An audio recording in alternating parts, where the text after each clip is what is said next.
Kalau menurut Pak Hasanuddin, karena pengalaman juga kan di BRI, beliau ini direktur utama direksi masih on the track nggak sih?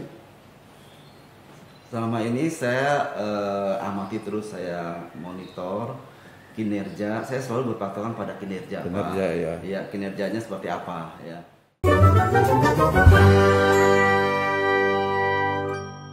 Warahmatullahi wabarakatuh. Waalaikumsalam warahmatullahi wabarakatuh. Selamat pagi sahabat-sahabat WH dimanapun Anda berada. Pagi yang cerah ini sertai dengan suasana teduh saya kira di luaran. Ada gerimis hujan sejak malam. Dan tentunya di tengah suasana nyaman ini saya ingin mengingatkan kembali bahwa berapa tahun yang lalu Bank Banten hasil akuisisi dari Bank Pundi mengalami persoalan sehingga ramai di media, termasuk juga berita-berita tentang perbankan, sempat menggoyahkan memang walaupun tidak berdampak sistemik karena keterlibatan pemerintah daerah dengan mengkonversi dananya dari RKUD sebesar 1,5. Permasalahan waktu itu yang sempat dibahas bersama-sama dan hasil analisis dari berbagai pihak bahwa soal likuiditas, persoalan manajemen, ini kaitan dengan persoalan direksi, kredit macet, dan persoalan lain yang menghimpit sehingga Bank Banten mengalami persoalan. Katakanlah walaupun tidak bangkrut tapi terpuruk. Di samping memang proses dari Bank Pundi dan ke Bank Banten begitu banyak persoalan atau bisa dikatakan mengalami distorsi dan tidak normal di dalam proses dan prosedur penguasaan dari aset-aset Bank Pundi. Namun dalam perjalanan waktu bahwa dengan kerjasama semua pihak didukung oleh Pak Presiden, Kapolri, Menko Pak Luhut ya, Maritim dan Investasi dan berbagai pihak bersama-sama, alhamdulillah sekarang sudah mulai berjalan normal. Kali ini di hadapan saya ada hadir Direktur Utama Pak Agus Utama Bank Banten. Selamat pagi Pak Agus. Selamat pagi Pak. Assalamualaikum warahmatullahi wabarakatuh. Waalaikumsalam warahmatullahi wabarakatuh. Dan di sebelahnya adalah Pak Hasanuddin, Direktur Utama, Komisaris Utama Bank Banten. Selamat pagi Pak Hasan. Pagi, Pak. Assalamualaikum warahmatullahi wabarakatuh. Waalaikumsalam warahmatullahi Dan juga ada di ruangan ini tuh Komisaris Independen, Komisaris mewakili pemerintah. Makasih banyak atas kehadirannya. Nah kita sekarang mulai ngomong-ngomong, bincang-bincang tentang perkembangan Bank Banten, apalagi kaitan dengan red issue. Kabarnya Bank Banten sudah mulai lebih baik dan sudah ada untung mungkin ya. Dan juga mungkin pengelolaan sudah lebih baik karena dengan manajemen baru. Oke, kita dengar nanti apa yang disampaikan oleh Pak Agus. Bagaimana sih soal perkembangan Banten hari ini dan gimana juga ke depannya. Silakan Pak Agus. Baik, terima kasih Pak WH. Sahabat-sahabat WH sekalian, syukur alhamdulillah saya mendapatkan kepercayaan dari Pak WH untuk memimpin Bank Banten ini dalam proses transformasinya. Dan seperti yang tadi disampaikan oleh Pak WH, memang ada beberapa persoalan yang di Bank Banten ini yang harus diselesaikan. Dan alhamdulillah berkat dukungan dari pemerintah daerah, Pak WH khususnya sebagai gubernur dan juga masyarakat secara umum, bahwa Bank Banten ini kian hari kian berubah dan kemudian menuju kepada kebaikan, kemaslahatan buat bersama. Ada 4 program yang kami canangkan untuk perbaikan Bank Banten ini. Yang pertama, kami menyadari bahwa persoalan modal insani ini adalah penting sekali. Jadi grand strategi yang pertama itu kami memfokuskan diri untuk bagaimana modal insani yang ada di Bank Banten ini harus bisa memenuhi karakter yang kuat, memiliki integritas, kemudian profesional. Nah, untuk memperkuat itu kami sudah meluncurkan satu budaya perusahaan baru yang kami kasih nama trust, ya. Jadi trust ini adalah merupakan kumpulan value, kumpulan nilai-nilai yang terdiri dari T-nya itu adalah think difference. Ya, bagaimana seorang karyawan Bank Banten atau kami sebut Banteners itu harus punya pemikiran yang inovasi, maju ke depan, tidak terpaku pada kondisi sekarang, tapi selalu berupaya untuk menjangkau kemajuan masa depan. Kemudian yang kedua, reliable. Bagaimana seorang Banteners, karyawan Bank Banten ini harus betul-betul punya sikap profesional yang bisa betul-betul memberikan kenyamanan dalam melakukan kegiatan usahanya. Kemudian nilai yang ketiga, universe.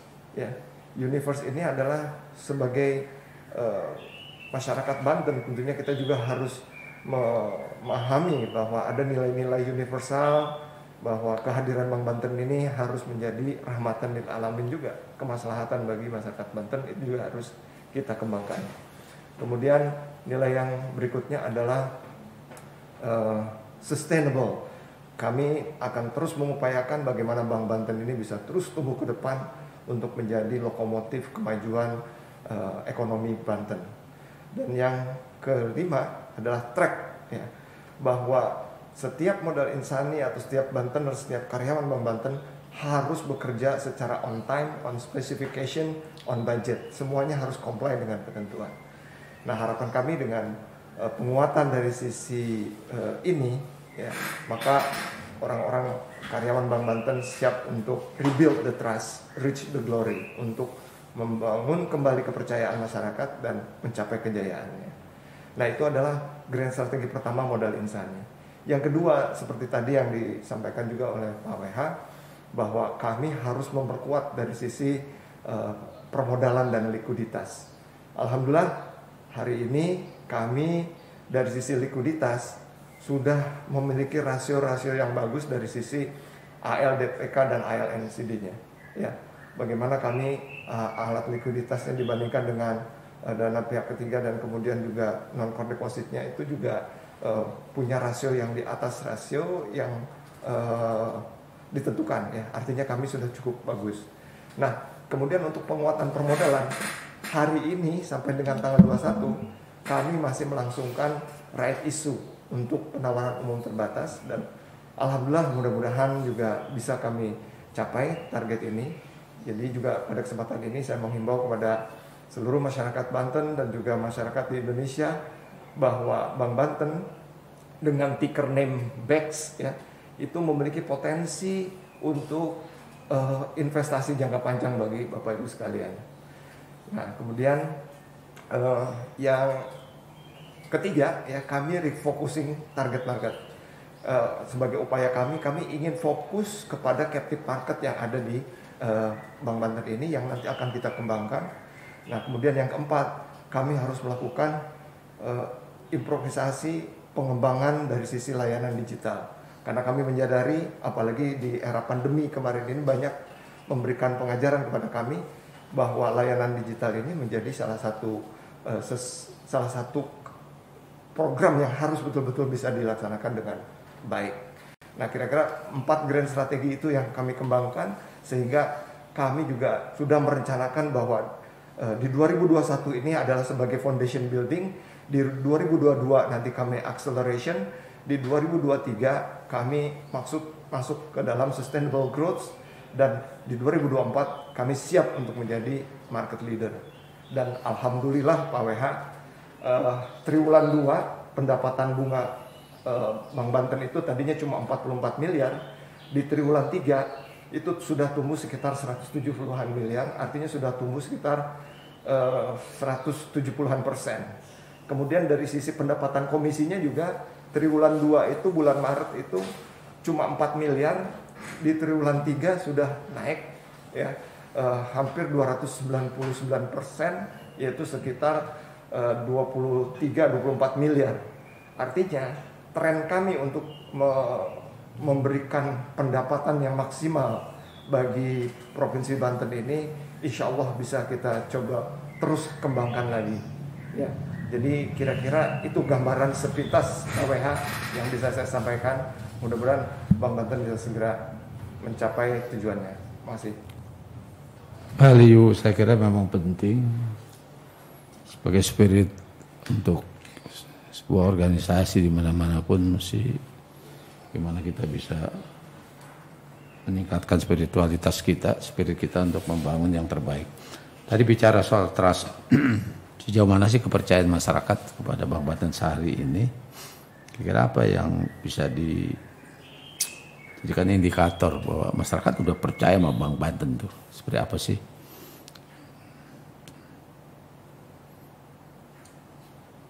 Pak Agus, Pak Komisaris yang akan silakan.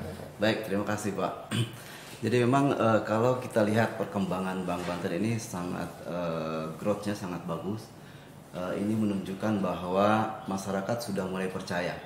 Artinya pelayanan-pelayanan dari sisi untuk frontline banking itu sudah mulai tercipta dengan baik. Masyarakat sudah yakin bahwa permodalan maupun dari sisi operasional semua berjalan secara berkembang dengan begitu cepat ya. Perubahannya begitu cepat terjadi. Dulu mungkin orang baru melihat sebelah mata karena memang banyak sekali kasus-kasus yang lama itu tingkat kepercayaan masyarakat agak sedikit menurun. Dan sekarang ini alhamdulillah kami dengan Pak Dirut membangun misi, membangun strategi baik dari sisi SDM maupun dari sisi IT-nya, sehingga pelayanan betul-betul dapat terlayani dengan lebih cepat dan lebih aman. Di sisi lain kami juga bekerja sama dengan Bank Rakyat Indonesia untuk meningkatkan kompetensi dari seluruh pekerja yang ada di Bank Banten ini untuk melakukan excellent pelayanan yang lebih bagus. Artinya pelayanan ini terus dikembangkan, service excellent ini terus dikembangkan dan akan terus kita buat secara bertahap untuk ke depan. Di sisi lain kita lihat juga pertumbuhan dana pihak ketiga semakin bagus, baik itu giro, deposito maupun tabungan. Jadi kelihatan sekali perkembangan ini menunjukkan bahwa masyarakat sudah makin percaya, termasuk pelayanan pajak, pelayanan kredit konsumer, juga pelayanan kredit pensiun. Semua sudah dilayani Banten dengan lebih cepat dan lebih aman. Lalu kalau ada luaran masih ada teriak-teriak soal gerbong BJB, gerbong Bank Pundi dan sebagainya. Menurut Pak Komisaris gimana? Udah sebenarnya masih ada nggak gitu kayak gitu? Udah selesai gitu? Dari pendekatan kompetensi apa pendekatan lain? Baik Pak. Jadi memang dalam suatu perubahan struktur organisasi, dalam suatu perubahan budaya kerja, saya kira memang akan banyak terjadi hal-hal yang orang ini harus cepat berubah sebetulnya. Ya, kita tidak bisa lagi mengandalkan masa lalu begini. Sekarang ini semua harus serba cepat. Kompetensi pun harus cepat. Sehingga tidak lagi orang yang dulunya kerja lambat itu akan tertinggal. Jadi dulu mungkin dalam struktur organisasi lama masih ada geng, ada blok. Nah, ini sebenarnya sudah tidak zamannya lagi seperti ini. Sekarang kita berkompetisi dengan meningkatkan kompetensi. Jadi secara universal ini setiap pekerja harus punya minimal integrity dan capacity. Minimal itu 2. Jadi jangan menyalahkan nanti ketinggalan gerbong karena ada blok A, blok B. Sebenarnya tidak ada. Kita ingin ini semua secara universal berkembang. Saya tambahkan, ya. Jadi Pak WH, kami manajemen baik itu direksi maupun komisaris telah bersepakat bahwa ada satu indikator yang harus dipegang, yaitu ada KPI individual. Jadi Key Performance Indicator ini kami sosialisasikan. Jadi kalau dulu belum ada tuh penilaian kinerja berdasarkan pribadi ya, dari sisi capacity dan kemudian integrity tadi. Sekarang kami sudah punya ada 4 kriteria balance scorecard yang kami implementasikan. Pertama dari sisi finansial, kemudian dari sisi bisnis proses, kemudian dari sisi learning and growth ya. Terus kemudian satu lagi kepemimpinan. ya, kepemimpinan. Nah, poin ini yang kami coba kembangkan, bahkan kita kembangkan ada performance digital. Jadi kita sudah kembangkan penilaian individual itu 360 derajat. Bagaimana si A ini dinilai oleh atasannya, dinilai oleh bawahannya, dinilai oleh kanan kirinya, koleganya. Nah, ini akan harapan kami dengan upaya kami untuk memberikan penilaian yang jelas ini, maka tidak ada lagi blok pundi, blok eksekutif dan blok BJB. Kami satu adalah kami Bank Banten. Iya. Nah, poin itu mungkin. Jadi ada kesan pergantian itu dalam rangka peningkatan kinerja Betul. Bank Banten, walaupun suka disalahartikan Ya. bukan di publik sih. Kalau publik saya kira sudah percaya terhadap konstruksi atau rekonstruksi Bank Banten. Dan saya bukan di kalangan internal ya. Ya. Dan tentunya ke depan memang komisaris maupun direksi ini harus mempertegas kembali Ya. komitmen mereka. Ya. Dan sebenarnya menurut Pak Agus ini kan, Pak Hasanuddin kan juga bankers dari lebih lama di BRI ya. BRI. Pak Agus juga ini berhasil meningkatkan kapasitas dan kesetaraan bank daerah yang saya kira sudah orang tahu. Nah, kira-kira kiat apa lagi oleh Pak Agus untuk memperbaiki katakanlah Bank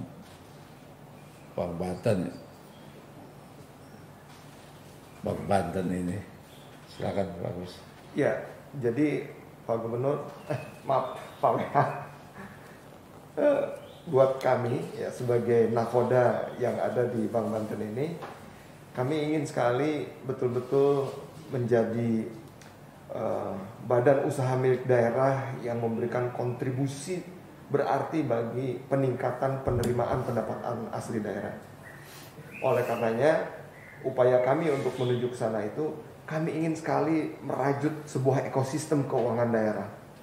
Ekosistem keuangan daerah ini adalah bagaimana kita bisa membuat semua potensi yang ada di daerah ini bisa mengoptimalkan perputaran keuangannya sehingga memastikan mengoptimalkan pendapatan asli daerah. Apa-apa yang sudah dilakukan dan apa yang akan dilakukan dengan kondisi Bank Banten yang katakan ini sebenarnya Pak Komisaris sudah mulai sehat ya, bisa dikatakan sehat Bank Banten tadi sudah. Sehat. Kira-kira apa yang akan dilakukan, apa yang sudah dilakukan dan apa yang akan dilakukan? Oke, pertama mungkin karena juga arahan dari pemerintah provinsi bahwa Bank Banten ini harus terpisah dari Banten Global Development. Ini juga sudah bergulir dan kami berterima kasih juga atas dukungan dari pemerintah daerah dan juga masyarakat yang ada di Banten. Mungkin tahap ini sudah dalam fase bahwa BGD sudah RUPS bersedia melepas Bank Banten dari BGD, dan kemudian juga saya dengar pemerintah provinsi juga sudah menyurati ke Mendagri, dan harapan kami mungkin langkah berikutnya adalah Perda untuk memisahkan Bank Banten dari BGD ini juga bisa segera terwujud. Kemudian setelah menjadi BUMD sendiri, harapan kami tentu... Apa sih persoalannya ketika Perda masih masih di bawah BGD? Ya, mungkin pertama setelah saya coba roadshow ke beberapa kabupaten kota di Banten ini, rata-rata pemerintah kabupaten kota di Banten ini menginginkan bahwa Bank Banten ini harus menjadi BUMD sendiri sehingga tingkat kepercayaan mereka langsung bisa lebih bagus lagi dan mereka siap untuk tingkat kepercayaan kepala daerah, kota dan kabupaten. Betul. Gitu. Lalu bisa dipastikan kalau udah Perda, kabupaten, kota akan akan menyimpan uangnya di Bank Banten atau mungkin ada lain lagi? Ya, dari hasil kunjungan silaturahim saya ke kabupaten kota yang ada di Banten ini, rata-rata mereka menyatakan siap untuk mendukung apabila sudah menjadi BUMD sendiri gitu Pak WH. Itu harapan banyak orang juga ya, supaya Bank Banten juga didukung oleh betul. Bupati dan Wali Kota se-Banten. Iya betul, karena gini Pak WH, sudah ada pemahaman di kalangan kabupaten kota bahwa Bank Banten ini adalah mestinya sebagai bank utamanya pemerintah daerah, sehingga tidak ada lari keuntungan dari Banten ke provinsi lain, karena kita sebagai mayoritas. Kalau yang kemarin ini kan kita masih ada. Maksudnya Bank Jabar gitu? Ya ke provinsi, ke provinsi lain. Tapi bukan Bank Kalsel ya, Bank Kalsel terlalu jauh ya. Terus lalu kegiatan apa lagi kira-kira supaya publik juga kan publik udah percaya gitu ya, dan kita harus bisa meyakinkan pada publik, apalagi di tengah isu yang sekarang kita gelontorkan. Apa sih sebenarnya yang sudah dilakukan yang menguntungkan Bank Banten, katakanlah? Ya, seperti tadi saya sampaikan bahwa 2021 ini adalah foundation building, ya. Foundation building diantaranya penguatan permodalan, penguatan sumber daya manusia, dan juga persiapan untuk kita go digital, begitu. Modal sendiri gimana sekarang kondisi? Posisi modal ini harapan kami dengan kita raih isu ini akan mendapatkan tambahan penguatan permodalan yang sekitar 1,8 triliun, dan mudah-mudahan ini ada satu konsorsium grup ya yang sudah sebetulnya banyak yang berminat, cuma karena waktunya sangat pendek sekali ya, kemungkinan besar konsorsium ini akan masuk di put yang ke-8 di tahun 2022, karena untuk yang sekarang ini sudah mau tutup di tanggal 21 Oktober ya. Jadi kelihatannya ada grup-grup yang belum bisa masuk di put ke-7 ini akan masuk di put yang ke-8. Jadi saya cukup optimis gitu. Saya sangat optimis sekali Pak WH. Sangat optimis sekali karena mereka sudah melihat bagaimana rencana digitalisasi layanan kita yang juga akan bekerja sama dengan FDS dan kemudian AWS ya. Ini adalah merupakan emang perlu kita digitalisasi kondisi bank seperti ini. Ya, saat ini kalau bisnis keuangan tidak punya layanan digital itu akan tertinggal Pak WH. Akan tertinggal. Semua bisnis keuangan sudah menggunakan itu. Dan kita harus berubah. Harus menuju ke sana. Tidak lagi konvensional maksudnya. Betul. Ya. Pengaruh sejauh mana sih? Kira-kira pengaruh dampak dengan SIM digital ini seperti apa? Ya, pertama kalau kita lihat data statistik ya, tren para pengguna layanan digital keuangan ini semakin meningkat ya. Seingat saya itu peningkatannya sampai 30% ya dari nilai transaksinya. Nah, kalau kita tidak ke sana maka kita akan tertinggal. Apalagi kemarin kan di masa pandemi. Ya, pandemi itu Bank Banten masih belum punya layanan digital yang memadai ya. Sehingga ini sebuah momentum yang bagus untuk kita bisa lakukan sehingga penetrasi keuangan kita untuk masuk ke inklusi keuangan, literasi keuangan masyarakat Banten yang ada di pelosok itu akan menjadi lebih mudah lagi. Mudah dalam hal pelayanan. Mudah dalam pelayanan karena bisa dalam genggaman, mereka sudah bisa membuka rekening, terus kemudian juga bisa mereka dapat akses, terbuka, semua terbuka mendapatkan akses. Betul. Begitu. Lalu kan pasti ada efek atau dampak ke pegawai. Nah, jadi mungkin konsep kami pernah ditanya juga, Pak, apakah Bank Banten menjadi bank digital? Jawaban yang bisa kami sampaikan, kami adalah hybrid. Ya. Jadi produk dan layanan kami itu digital, namun demikian layanan kami, karena kami juga kan masih melayani pensiunan, ya, karena kredit pensiunan kita juga kan berjalan cukup baik. Jadi kami sisi human touch-nya juga masih ada. Kami tidak cuma satu cabang, ya, tapi juga tetap masih ada di cabang-cabang lain yang bisa memberikan layanan secara langsung, secara fisik. masih menggunakan tenaga-tenaga yang ada berarti. Nah, jadi tenaga-tenaga yang ada ya kita coba pertahankan atau mungkin kita review lagi untuk bisa lebih masuk kepada sektor yang pemasaran ya. Bisa seperti itu. Jadi kepada frontliners mungkin bisa lebih banyak ya. Atau nanti kita juga akan review kembali Pak WH seberapa besar sih kira-kira efektivitas yang bisa kita lakukan untuk itu. Kekuatan Bank Banten sendiri di mana sih? Apakah dari kredit pensiunan, PNS atau kredit komersial kalau dia dari sini? Ya, oke.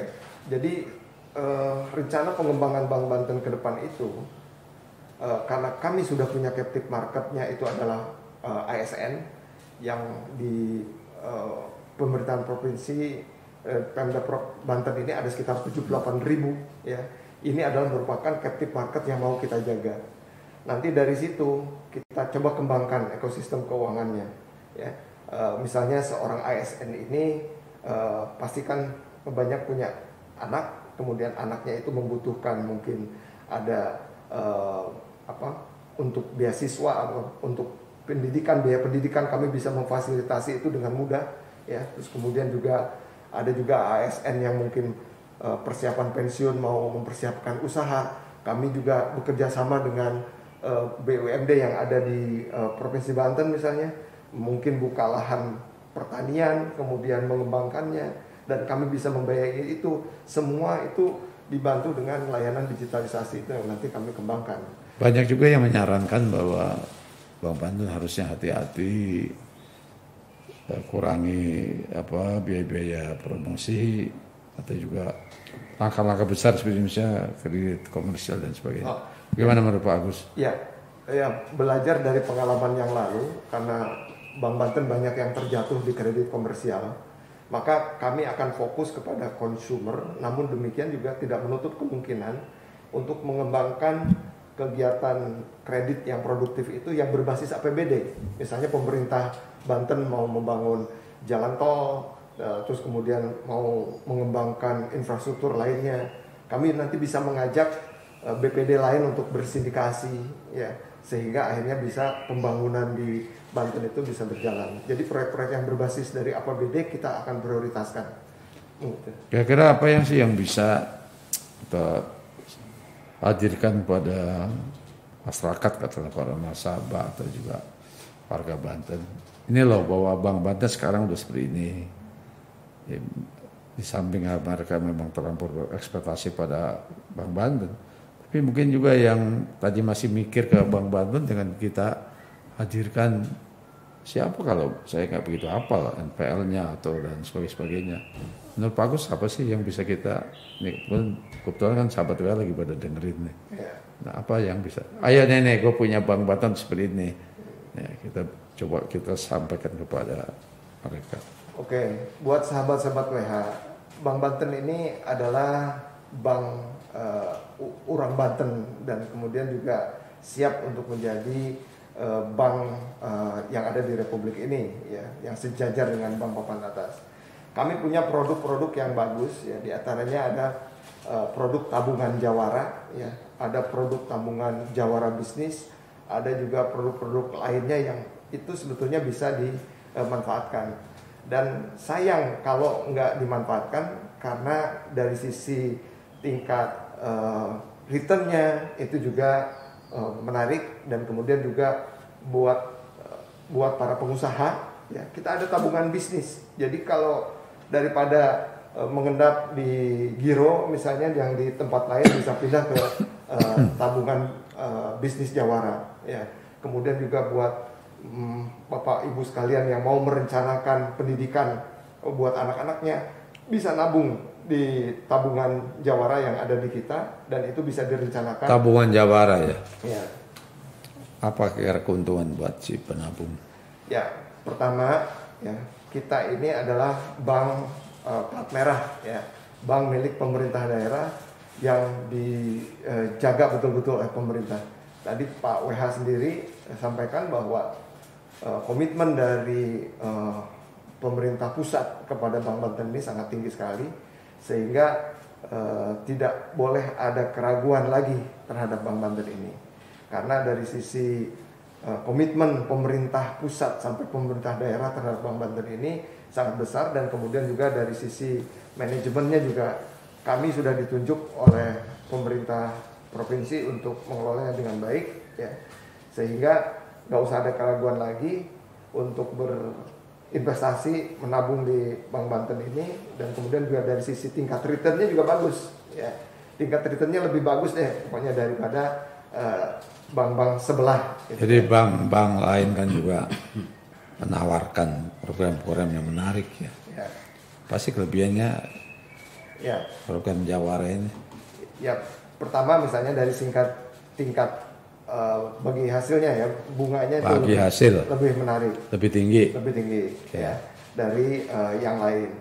Nah, kalau dari sisi yang lain-lainnya kita lagi persiapan lebih bagus lagi, terutama dari sisi layanan digitalnya. Layanan digital. Ya, kita Semua orang bisa akses. Ya, Mudah mengaksesnya. mudah dan aman. Aman. Nah, karena kita nanti akan bekerja sama dengan pihak yang Oh, aman ini karena kerjasama dengan kita akan kerjasama dengan satu institusi profesional terbesar di dunia, Amazon Web Services. Ya. tanggung resiko gitu. Nah, dia itu sudah punya standar security dari sisi keamanan bertransaksi. Jadi kalau nyimpan Nah. dijamin Ya, safety gitu. ya, dari sisi security-nya. Kalau dijamin kan ada LPS kan. Ada LPS. Oh Lembaga gitu. penjamin. Gitu. Terus jamin Aman. security-nya.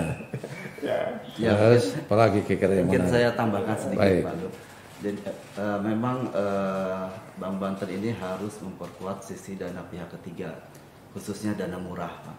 Nah, ini strategi yang sedang kita susun. Kita tidak boleh tergantung hanya pada pada rekening RKUD. Ya, RKUD memang itu penting, sangat penting bahkan. Tetapi di sisi lain kita harus memperkuat dana pihak ketiga, khususnya dana masyarakat. Ini yang akan kita himpun. Karena Banten ini luar biasa. Melalui program Jawaranya itu. Ya. Ada program Jawara, ada deposito yang kita juga dibayar di muka bunganya. Jadi dibayar di muka, katakan simpan berapa miliar, disimpan nanti dibayar di awal. Dan itu juga bisa berbentuk fisik ya, bukan hanya dalam bentuk bunga. Deposito Jawara. Deposito Jawara. Nah, ini yang kita terus gali nanti ke depan, sehingga dana pihak masyarakat ini akan lebih kuat. Ya, karena seperti bank-bank lain sekarang bukan hanya mengejar sektor kredit saja untuk mendapatkan fee-based income, tetapi juga lebih kepada mengumpulkan dana pihak ketiga, memberikan pelayanan tadi seperti digital, mobile banking barangkali bertahap. Memang, nah ini secara umum orang mungkin mengenal transformasi ke digital ini bukan artinya secara keseluruhan nanti langsung digital, tapi secara bertahap, Pak. Kita juga harus mengembangkan karena memang modal ini harus kita sesuaikan juga. Jadi ada aturan OJK yang menyangkut perkembangan digital, ini harus punya modalnya lebih kuat. Karena kita tahu bahwa untuk menjadi suatu bank digital itu modalnya sangat besar dan juga resikonya cukup tinggi. Nah, kita sedang terus berupaya ke arah sana dengan memperkuat sisi permodalan, juga memperkuat sisi dana pihak ketiga.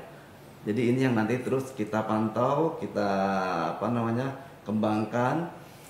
Di samping kita memberikan lending, pinjaman. Ya. Jadi antara rasio pinjaman maupun rasio dana pihak ketiga ini harus betul-betul seimbang.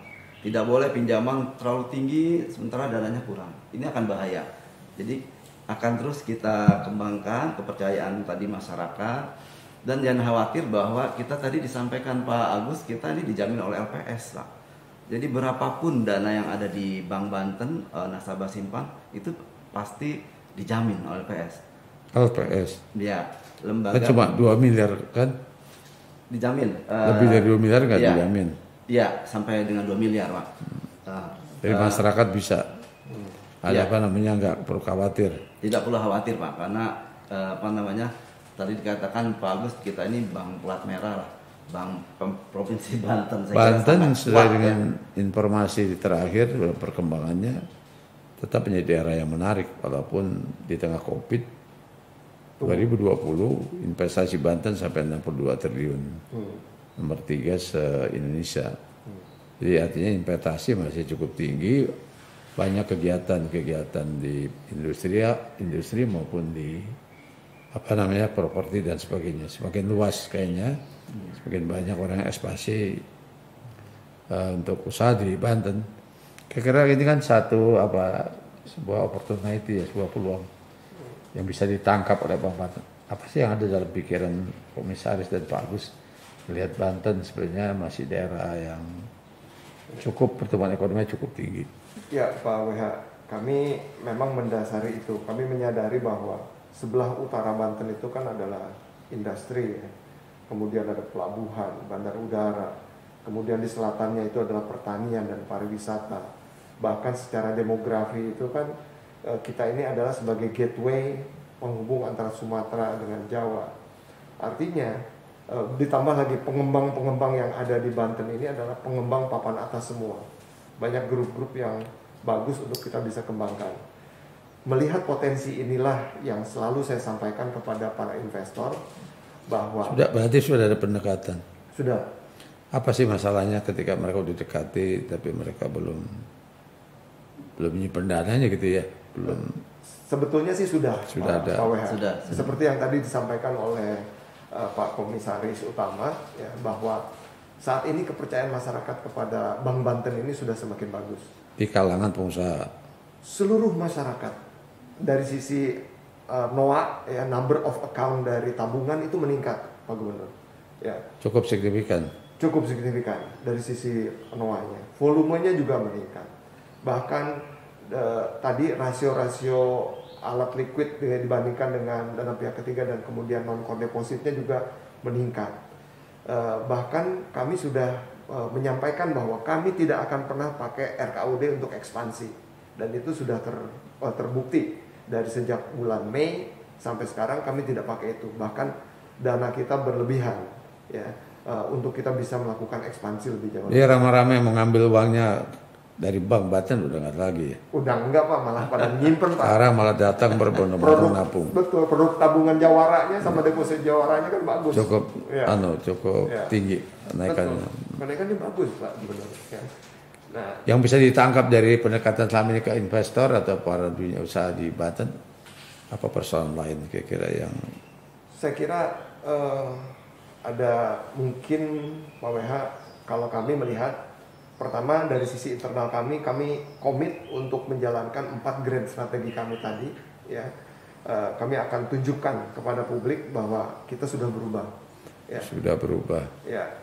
Kedua ya, perubahan itu kami akan buktikan juga dengan pencapaian kinerja yang mungkin mudah-mudahan 4 tahun kita sudah merugi. Harapan saya di Desember ini mestinya kita sudah bisa laba lah meskipun tipis gitu ya, karena dari sisi pendapatannya saja tadi saya sudah sampaikan dari triwulan 2 Maret dibanding triwulan 3 sudah dari pendapatan bunga meningkat 170%.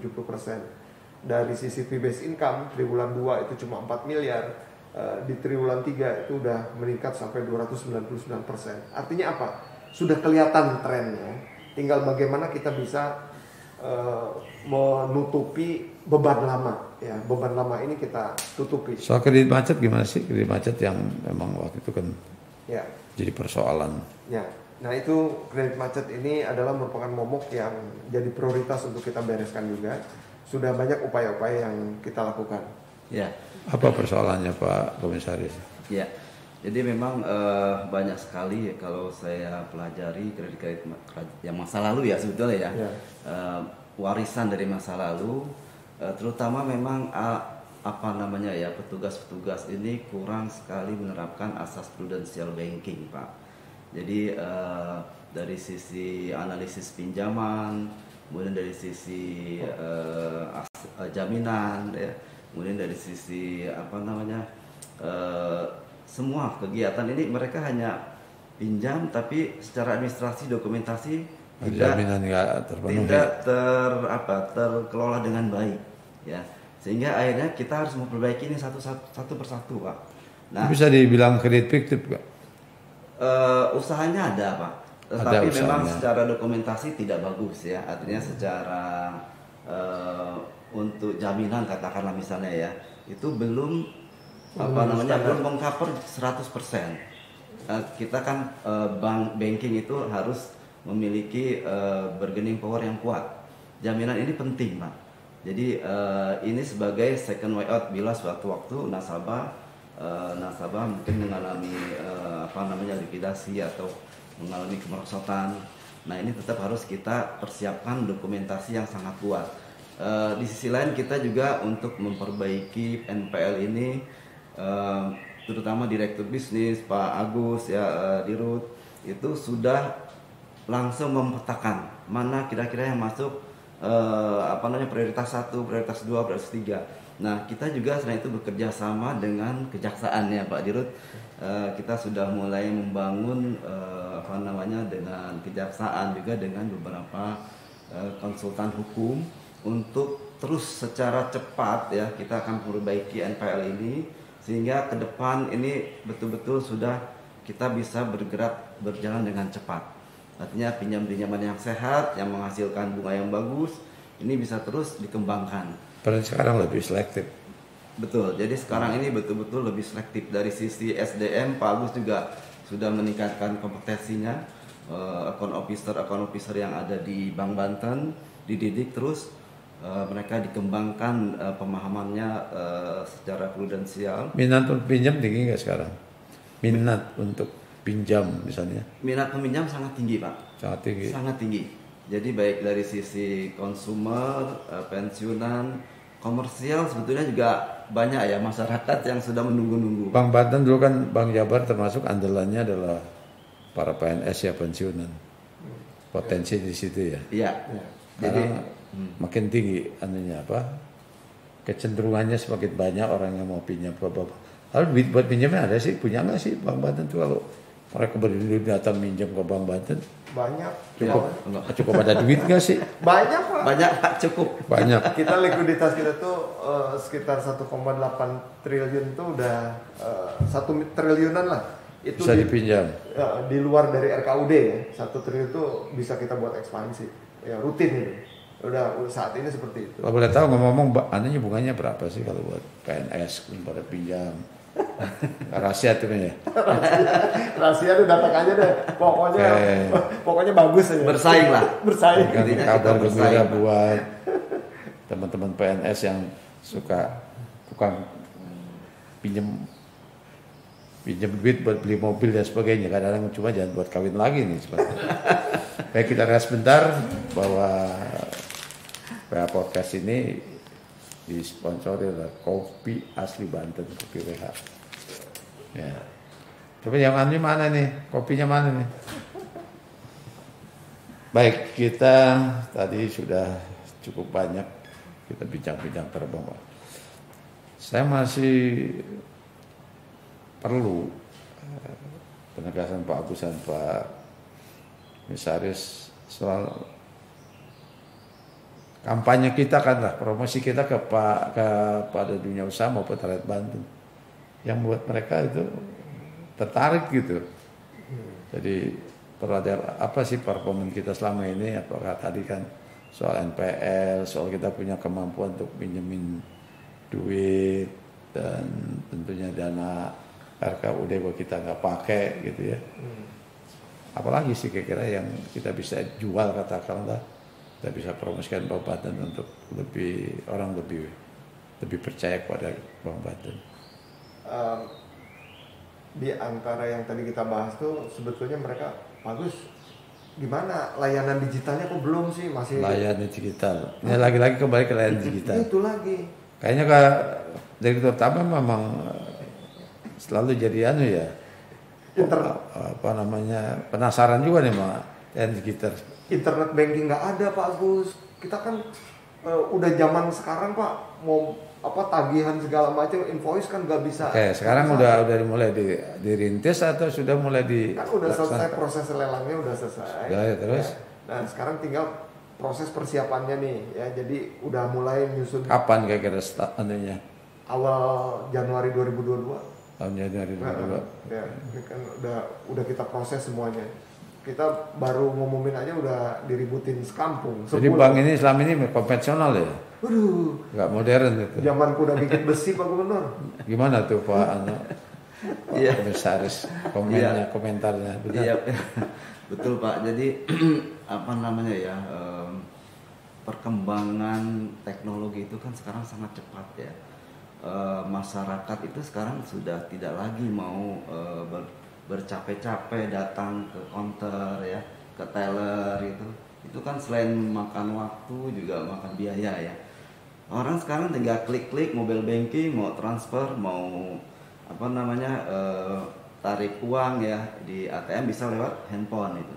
Jadi sekarang ini sudah sangat mendesak saya kira kebutuhan-kebutuhan untuk mobile banking, program digitalisasi. Ini sudah tidak bisa kita tolak ya. Ini harus kita ke arah sana Pak ke depan. Kalau kita tetap mengandalkan konvensional ini Tinggalan. kita akan ditinggal Pak, akan ditinggal oleh customer. Ya ini pasti itu. Jadi itu sesuatu atau sebuah keniscayaan ya. Satu keharusan harus ada itu. Keharusan Pak. Tapi sayang masih Januari ya. Ya, Gak bisa misalnya Desember sudah. harapan kami seperti itu, hanya kan kami juga harus koordinasi dengan OJK Pak. Jadi Otoritas Jasa Keuangan dalam hal ini tempat kita berkoordinasi. Sebetulnya secara umum bapak-bapak pengawas di OJK sudah memahami kebutuhan ini ya. Hanya memang ada beberapa administratif lah yang harus dilengkapi, misalnya ada laporan rencana teknologi informasi seperti itu, yang itu kita harus lengkapi. Kalau di RBB sih kami sudah masuk Pak WH ya. Jadi di RBB rencana bisnis bank itu kan seperti RPJMD mungkin ya, seperti nah itu sudah masuk. Nah tinggal proses implementasi, tadinya saya ingin di Desember ini udah bisa live gitu lah. Nah, mudah-mudahan nanti kami koordinasi lagi ke OJK di Departemen Pengawas Bank 1 untuk bisa mendukung kami percepatan ini, karena dari sisi layanan Samsat pun ya itu juga sudah sangat ditunggu untuk membantu peningkatan transaksi yang pakai edisi itu loh Pak. Ya, itu juga perlu. Tapi kalau dari kantor sih kan udah cukup memadai, walaupun boleh. Iya Pak. Boleh sewa kan udah cukup memadai ya. Kantornya sudah sangat representatif saat Tapi ini. tinggal. Kemudian untuk apa namanya kita untuk penarikan dana transfer juga kita sudah bisa ke seluruh bank ya. Jadi secara operasional perbankan, banking operation kita sudah bagus Pak. Cuma satu langkah lagi ke mobile banking dan digital. Mobile banking. Iya. Kalau menurut Pak Hasanuddin, kan pengalaman juga kan di BRI. Beliau ini direktur utama direksi, masih on the track nggak sih? Selama ini saya amati terus, saya monitor kinerja. Saya selalu berpatokan pada kinerja. Kinerja ya. Iya, kinerjanya seperti apa ya. Walaupun dari luar mungkin ada isu-isu apa, tapi saya tetap lihat kinerjanya. Ya, selama ini saya lihat masih on the track. Bagus, jadi, masih bagus. Masih bagus. Semua aktivitas bisnisnya, pendekatan pada investornya, kemudian tidak mengkhawatirkan. Tidak mengkhawatirkan. Saya yakin. Dan itu akan terus kami monitor dari teman-teman bersama teman-teman Dewan Komisaris. Bahkan sempat nyari modal masih ke Kalimantan kemana gitu. Masih kerja keras gitu ya. Betul Pak. Jadi sahabat WH tadi barusan dengar perkembangan atau progres dari Bank Banten, dan oleh Komisaris Utama juga. Ini pengalaman di BRI saya kira selalu mendampingi dan masih on the track, masih bisa dipercaya gitu ya, masih benar. Kira Pak Agus apa lagi yang mau sampaikan? Ya, kalau saya sih, saya masih punya keinginan dan mimpi ekosistem keuangan daerah ini bisa segera terwujud ya. Jadi kami dari sisi banknya itu terus memperbaiki layanannya, tapi juga secara political will harapan saya itu ada dukungan dari stakeholder ya untuk memastikan bahwa Bank Banten ini adalah sebagai bank utama ya, bank utamanya, bukan melanggar KPPU ya. Mudah-mudahan tidak, karena kalau misalnya ada political will seperti ini, Bank Banten sebagai bank utamanya, maka perputaran uang itu akan ada di Bank Banten, tidak lari kemana-mana. Konsolidasi di dalam sendiri gimana? Ya. Kan kalau kita membangun sistem kan paling tidak Bang Mata subsisten sudah dalam posisi normal ataupun permanen ya. Dari sisi ini apa kira-kira? Kalau dari sisi internal tadi seperti yang saya sampaikan bahwa kami ya pembenahan udah ya bisa dianggap selesai dalam pembenahan sedang masuk kesiapan launching digital ini bulan betul. Mulai Januari sudah siap dengan sumber daya manusianya. Ya, kami merekrut profesional juga yang profesional dari luar ya, new hire ya, new hire untuk bisa mengejar ketertinggalan kita ini. Honornya gajinya gimana kan? Kondisi baru mulai sesuai ketentuan yang ada aja. Ada. Ya, kita sesuai ketentuan yang ada. Kita optimalkan seperti itu. Jadi tapi harus efektif juga ya kan? Betul. Jangan sampai nanti gaji gede tapi uang habis, itu kan jadi seperti yang dulu juga tuh. Ya, kan ada KPI sekarang. Kalau dulu kan nggak ada KPI. Oh, KPI. Ada KPI individual. Kalau nggak tercapai silakan keluar. Gitu. Jadi itu komitmen kami. Nggak tekor gitu, nggak ada istilah tekor ya. Kalau kami punya pemikiran investasi produktif. Masyarakat awam kan jangan sampai nanti profesional, padahal nggak profesional. Gajinya gede, honor gede, tapi tidak ada feedback apa dalam istilah keuangan. Ya kan? Ya. Jadi akhirnya kan profesional ini menggerogoti dana yang ada. Jadi bisa modal habis gitu. Ya, itu kan udah dipikirin strateginya. Itu kan dulu nggak ada KPI soalnya. Kalau sekarang kan ada KPI individual. Jadi bisa dievaluasi. Bisa Nah, ini yang penting juga Pak. Saya kira kita ke depan ini harus punya perencanaan yang matang, Pak. Perencanaan yang matang. Semua anggaran-anggaran kita mau lempar kredit berapa, mau supply dana kita berapa ke depan, termasuk biaya-biaya yang akan kita keluarkan untuk 5 tahun ke depan, itu kita harus punya anggaran. Jadi ada RKAP, rencana anggaran yang terus kita punya blueprint untuk 5 tahun ke depan. Nah, anggaran ini harus kita taati secara disiplin, ya. Tidak boleh kita pakai biaya-biaya sembarangan, ya. Tidak boleh kita kalau mengeluarkan biaya tidak ada tercantum di anggaran ini untuk tahun ini misalnya. Itu harus sudah kita rencanakan secara matang untuk 5 tahun ke depan. Jadi saya juga minta Pak Dirut, kita harus ke depan ini punya rencana kerja, khususnya cash flow kita per tahun itu harus sudah jelas. Kita mau lempar kredit berapa, mau laba berapa, mau tarik dana berapa. Kemudian PBS income juga bisnisnya apa yang mau kita kembangkan, itu harus jelas betul. Itu yang membedakan antara Pemda dengan bank itu sebenarnya, ketaatan, kejujuran dan kepatuhan serta konsisten gitu ya. Betul Pak, karena kita sangat dikontrol, sangat ketat oleh OJK Pak. Dari sisi profil risiko kita dikontrol ketat. Ada 8 profil risiko yang dikontrol sangat ketat oleh OJK. Dan dipelototin juga sama rakyat sama rakyat juga. Yang kedua GCG Pak. Kita kalau tidak menerapkan reward and punishment, habis kita Pak. Lagi ini kan BUMD ya. Ini pelototin juga sama politisi yang ada di gedung DPR. Betul. Gedung sebelah ya kan. Jadi Pak WH, kalau kami Pak Dirut di BPD itu ada kelakar. Dirut BPD itu setengah dewa. Karena dipelototin sama KPK, dipelototin BPK, dipelototin sama OJK, semua gitu kan. Jadi good corporate governance. Sekarang udah setengah dewa belum? Udah. Apalagi kita perusahaan terbuka. Manusia biasa-biasa aja. Kayak kita ngopi dulu nih. Mana lagi kopinya? Ya. Ayo Pak Agus, Pak Samudin.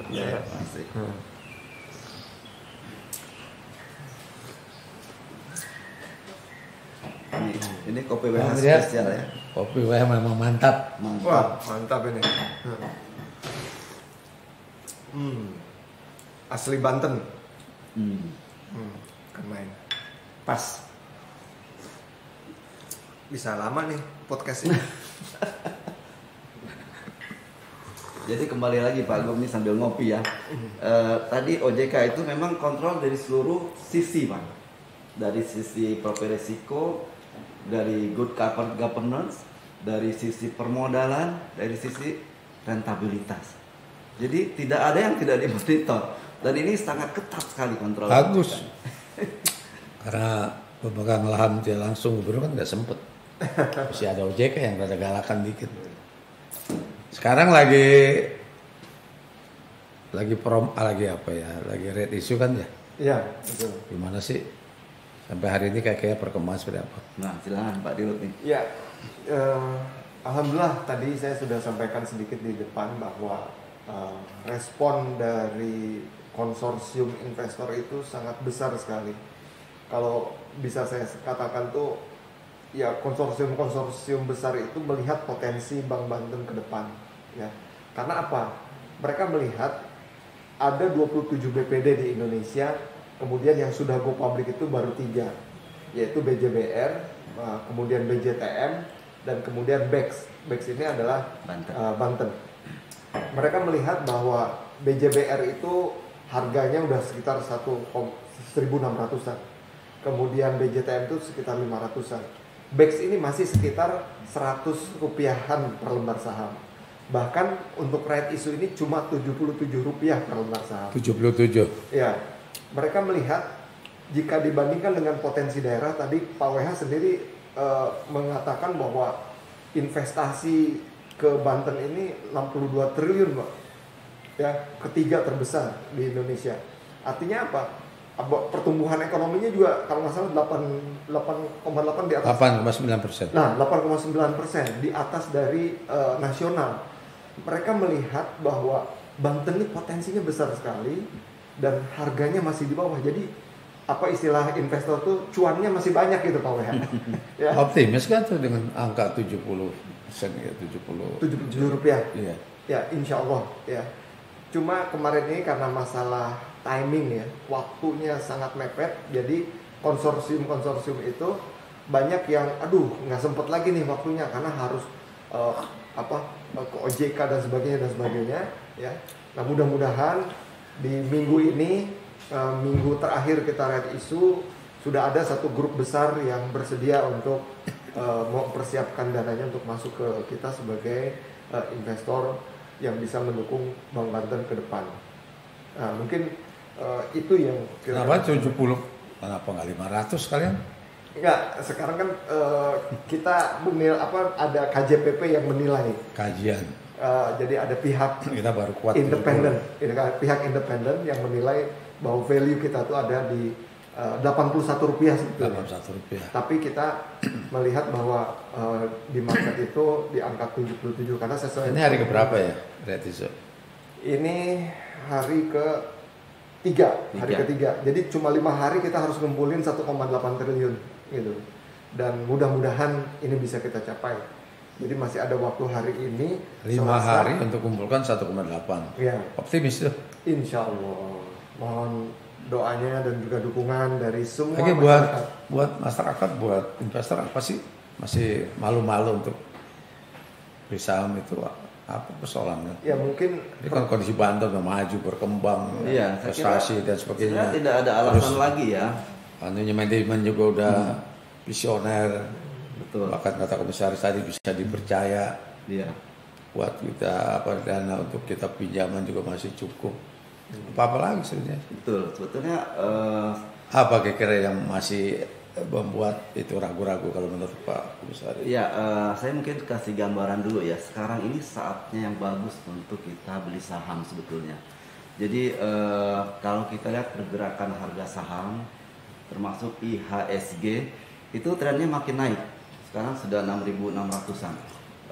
Dulu beberapa hari yang lalu baru sekitar 6.000, naik 6.200, 6.300, sekarang sudah naik terus. Dan ini sampai Desember saya yakin trennya akan naik. Ya karena itu saya optimis ini kalau masyarakat berkesempatan untuk punya dana membeli Bank Banten, ini kesempatan yang sangat bagus untuk bisa tadi dikatakan bagus mengambil cuan ya. Jadi sangat menarik. Sekarang bagaimana caranya? Masyarakat pengen beli, gimana caranya? Nah, monggo nih, teknisnya bagus. Caranya begini, memang belum banyak masyarakat yang tahu untuk bagaimana berinvestasi ya. Berinvestasi jangka panjang begitu. Nah, saham adalah salah satu sarana untuk investasi jangka panjang. Ya. Ya. Jadi buat sahabat-sahabat WH bisa datang ke bank, misalnya bank yang ada kerjasama dengan perusahaan sekuritas, lalu buka rekening sekuritasnya. Nanti dari rekening banknya dipindahin ke rekening sekuritasnya untuk membeli saham tersebut. Waktu 2 hari ini gimana keburu? Nah, saya sebut aja ya, misalnya contohnya Bank Mandiri ya. Bank Mandiri itu melayani membuka kerjasama dengan Mandiri Sekuritas, membuka rekeningnya, asal KTP, NPWP, datang ke itu buka langsung, nanti beri rate-nya Rp1 ya, terus kemudian kalau yang belum punya baru kemudian beli yang 77. Tapi kalau yang udah punya saham BEX ya, itu nggak perlu beli lagi Rp1, tapi langsung beli yang 77. Jadi publik juga bisa mengakses ya, Bisa lewat ya. Bank Mandiri dan bank-bank lain. Ya. Iya Pak, bahkan sekarang lebih mudah Pak, di handphone semua aplikasi. Bisa ya.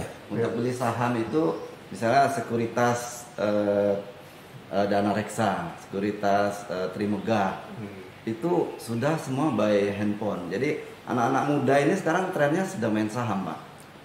Saham. Betul. Saat Jadi ini kita kerjasama dengan Mirai dan Reliance Reliance. untuk rangernya. Gitu. Ya, jadi tinggal buka rekening RDN, nanti mereka sudah bisa main di pasar saham secara bebas. Tinggal 2 hari ini trennya naik lagi nih saham Bank Banten. Kan dia bisa turun dari tinggi turun. Sekarang dengan tadi 7,7. Ya. Karena ini bisa. Saya kira sekarang memang PR kami adalah meyakinkan semua pihak dengan kinerja. Ya. Kinerja kami akan buktikan itu dengan sebaik-baiknya. Dan mudah-mudahan juga nanti diimbangi dengan berita-berita yang bagus juga di masyarakat ya, tentang bagaimana progres kemajuan Bank Banten. Ya. Saya kira faktor itu yang bisa membuat rebuild the trust tadi, yang membangun kepercayaan.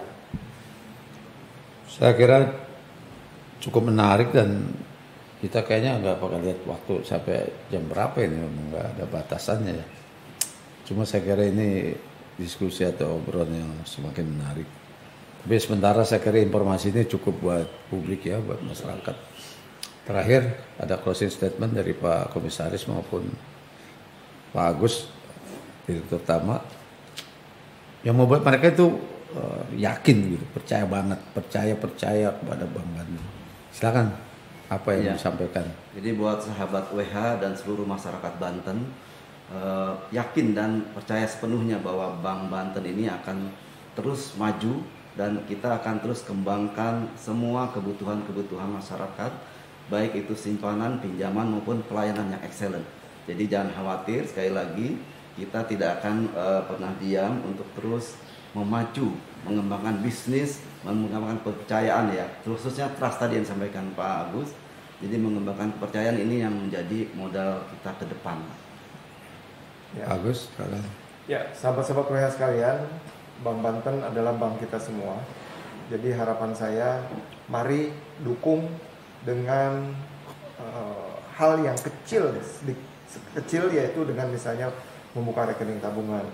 Kemudian juga menyampaikan kepada tetangga, keluarga, khalayak semua bahwa Bank Banten sudah berubah dan Bank Banten punya impian untuk segera menjadi bank papan atas yang sejajar untuk bisa mengangkat marwah dari Provinsi Banten. Ya, dan kemudian juga yang paling penting adalah bagaimana potensi daerah Banten ini jangan lari ke provinsi lain, ya, tapi langsung dikelola oleh Provinsi Banten itu sendiri. Demikian, terima kasih. Sahabat-sahabat WH, saya kira sudah mendengarkan diskusi panjang tadi dan sudah mulai mengenal betul tentang kondisi Bank Banten hari ini, dan tentunya harus tingkatkan kepercayaan dan terus percaya kepada Bank Banten. Oleh itu harus kita dukung bersama-sama, tidak hanya sahabat WH tapi juga saudara-saudara rakyat Banten dan dunia usaha yang ada di Banten memanfaatkan Bank Banten sebagai mitra kita, rekan usaha kita. Jadi bukan janji, tapi Bank Banten sudah sehat sekarang Nah itu jadi jangan takut lagi, jangan ngeri lagi untuk simpan uang di Bank Banten. Saya kira demikian bincang-bincang saya dengan Pak Agus dan Pak Sanudin. Makasih Pak Sanudin, Pak Agus menyempatkan waktu datang ke studio WH Podcast ini, dan mudah-mudahan berita ini akan diterima oleh publik. Terima kasih kembali Pak WH, sukses terus buat Pak WH. Assalamualaikum warahmatullahi wabarakatuh. Waalaikumsalam warahmatullahi wabarakatuh.